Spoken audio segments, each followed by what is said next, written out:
సుదీర్ఘ విరామం తర్వాత కేసీఆర్ మళ్ళీ తన పాత ఉద్యమ శైలి గళాన్ని వినిపించడం తెలంగాణ రాజకీయాల్లో ఒక్కసారిగా వేడిని పెంచింది. పార్టీ ఆవిర్భావ దినోత్సవం వేళ ఆయన చేసిన విశ్లేషణలు అటు గతాన్ని గుర్తు చేస్తూనే ఇటు భవిష్యత్ కార్యాచరణను దిశానిర్దేశం చేశాయని పార్టీ వర్గాలు భావిస్తున్నాయి. ముఖ్యంగా చంద్రబాబుతో పొత్తు వెనక ఉన్న తెలంగాణ వ్యూహంపై ఆయన చేసిన వ్యాఖ్యలు రెండు రాష్ట్రాలను ఆలోచింపచేస్తున్నాయి. తెలంగాణ రాజకీయ ముఖ చిత్రంపై బీఆర్ఎస్ బాస్ కేసీఆర్ మళ్ళీ తనదైన ముద్ర వేశారు. పార్టీ ఆవిర్భావ దినోత్సవం సందర్భంగా ఆయన ప్రసంగం కేవలం రాజకీయ విమర్శలకే పరిమితం కాలేదు. తెలంగాణ ఉనికిని, ఆత్మ గౌరవాన్ని తట్టి లేపే ప్రయత్నంలా కనిపించింది. 2009లో తెలుగుదేశం పార్టీతో పొత్తు పెట్టుకోవడం కేవలం సీట్ల సర్దుబాటు కోసం కాదని, సమైక్యవాదాన్ని గట్టిగా వినిపించే చంద్రబాబు చేత తెలంగాణకు అనుకూలంగా అని చెప్పడమే తన అసలు లక్ష్యమని కేసీఆర్ చెప్పడం ఇప్పుడు హాట్ టాపిక్ గా అయింది. కేసీఆర్ తన రాజకీయ ప్రస్థానంలో ఎన్నో ఎత్తులు పల్లాలు చూశారు.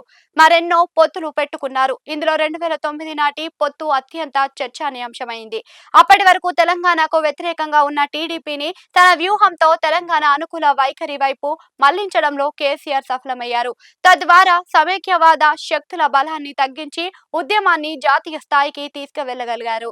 తెలంగాణ రాష్ట్ర ఏర్పాటు సమయంలో సోనియా గాంధీ 16 సార్లు కోరిన హైదరాబాద్ విషయంలో అంగుళం కూడా వెనక్కి తగ్గలేదు అని కేసీఆర్ చెప్పుకొచ్చారు. నాడు తను పడిన ఒత్తిడిని, చూపిన తెగువను మరోసారి ప్రజలకు గుర్తు చేశారు. మొండం లేని శరీరం అనే పదం ద్వారా హైదరాబాద్ ప్రాముఖ్యతను ఆయన మరోసారి నొక్కి చెప్పారు.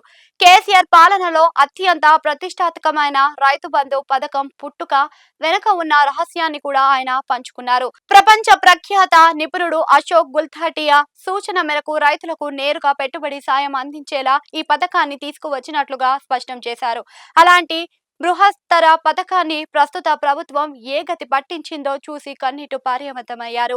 రైతు బంధు నిధులు పంపిణీలో జాప్యంపై ప్రభుత్వాన్ని నిలదీశారు. ప్రస్తుతం కాంగ్రెస్, బీజేపీలపై కేసీఆర్ కనివిని ఎరుగని రీతిలో ఫైర్ అయ్యారు. అంబేద్కర్ విగ్రహం వద్ద సందర్శకులను వెళ్లనివ్వకపోవడాన్ని ఆయన చిల్లర రాజకీయంగా పేర్కొన్నారు. అసెంబ్లీలో వాడే భాష సభ్య సమాజం తలదించుకునేలా ఉందని, బీజేపీని ఒక మానవవాద పార్టీ అంటూ ఆ పార్టీలో మహిళలకు సరైన గౌరవం దక్కదని ఆరోపించారు.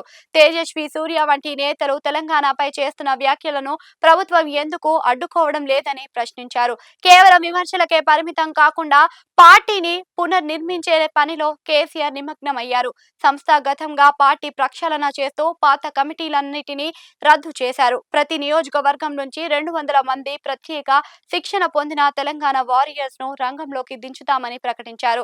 విద్యార్థి విభాగాలను బలోపేతం చేయడం ద్వారా క్షేత్రస్థాయిలో పార్టీ పట్టు తిరిగి సాధించాలని భావిస్తున్నట్లుగా చెప్పారు. కేసీఆర్ తాజా ప్రసంగం చేస్తుంటే ఆయన మళ్లీ పాత ఉద్యమ గూటికి చేరుకున్నట్లుగా అనిపిస్తుంది. అధికారం కోల్పోయిన బాధ కంటే తెలంగాణ ప్రజల ప్రయోజనాలు దెబ్బతింటున్నాయనే ఆవేదన ఆయన మాటల్లో కనిపిస్తుంది. తెలంగాణ వారియర్స్ సిద్ధం కావాలని ఆయన ఇచ్చిన పిలుపు రాబోయే రోజుల్లో రాష్ట్రం రాజకీయాల పోరు మరింత తీవ్రం కాబోతుందని సూచిస్తుంది. కేసీఆర్ మార్క్ విశ్లేషణలు వేసే రాజకీయ ఎత్తుగడలు మళ్లీ తెలంగాణ పాలిటిక్స్ లో సెంటర్ ఆఫ్ అట్రాక్షన్ గా మారాయి.